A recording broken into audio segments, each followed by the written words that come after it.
Pain into ritual. I'm continuing with my map of transformation that I call expand.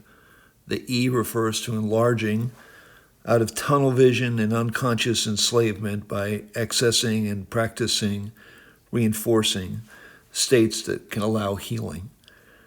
The X is exposing the barriers, a stepping back into dual awareness. You see what is here and what is there. This starts to wake us up from the egoic illusion that we are one unitary self, one entity that is constantly failing to live up to our own expectations. Duality, differentiation, exposing.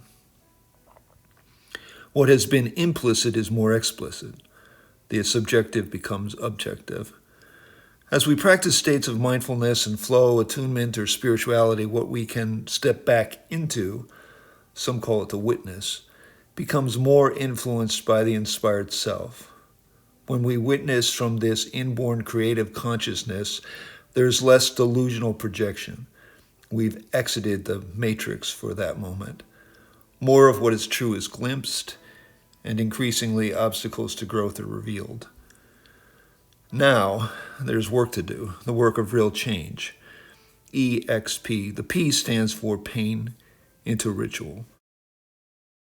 I've struggled to portray this visually, and the struggle has been clear in this painting. I've changed the composition over and again. I guess what I'm learning is that pain into ritual is best understood as a series of moments, something like steps in a process, while my paintings are more like snapshots, at best a frozen frame conveying one heartfelt understanding.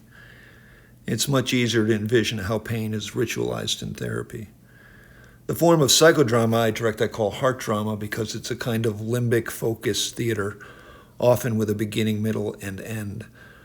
Although one drama looks different from the next, they have a neurogravitational pull and path to what is still charging up the protagonist's nervous system, exposing the barriers, and leading to an action that feels very much like ritual. So to get back to this painting again, I was seeking to suggest something archetypal, a symbolic portrait of ritual.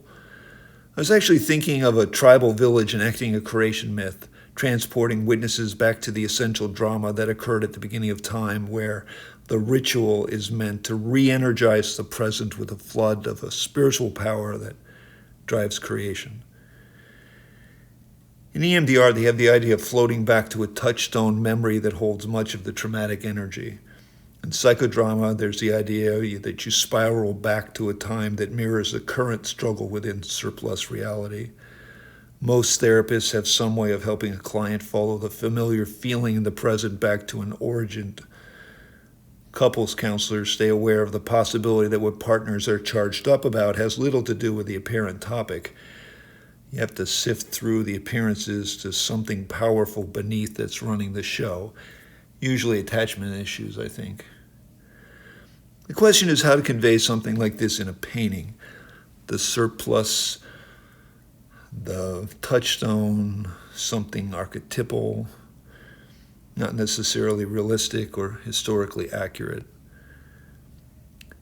To interpret the painting narrative thus far, the dangerous bear could be the alcoholic in a chemically addicted family. Ask a child to draw their family, and the alcoholic's likely to be drawn as larger than life. They are immense, though that's not the person who is ginormous. That's the effect of the addiction on the family.